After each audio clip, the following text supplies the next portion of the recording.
More news now. Jury selection began today for the man accused of killing 10-year-old Sierra Guyton on a school playground. It happened back in May. Todd Hicks joins us live outside the courthouse. Todd. Well, Mike and Carol, definitely an emotional day in court today. Hearing how their daughter died, at times too much for the Guyton family to listen to. But the man who was charged with murdering her claims it was all done in self-defense after he came under attack by another man. Shackled and cuffed, Sylvester Lewis, the man charged with killing Sierra Guyton, showed no emotion in court. Sarah Stanson versus Sylvester Lewis. It's during opening statements, prosecutor Mark Williams painted Lewis as a troubled man with no regard for the law. It was last spring when police say Lewis fired several shots in a shootout with another man outside the Clark Street school. All of a sudden, gunshots ring out.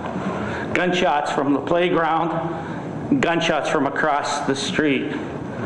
And as these gunshots ring out, witnesses are going to tell you that you could just imagine what these kids were doing. They're all running around, there's panic going on. Williams said that's when friends noticed the helpless little girl on the ground. Sierra shot, you can see her blood right there. You can see the bench she was sitting on. Detectives say a bullet hit Guyton in the head. She was put on life support but later died.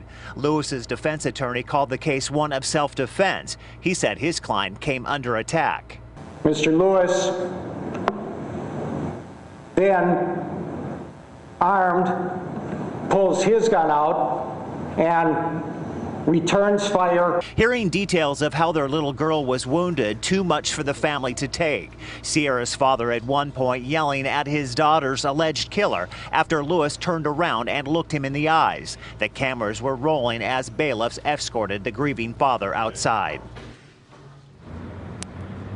And I can tell you that there are several dozen witnesses expected to testify in this case, which I'm told could take several days. We're live at the Milwaukee County Courthouse tonight. Todd Hicks, today's TMJ4. Yeah, you can certainly understand the parents' frustration. Thanks, Todd.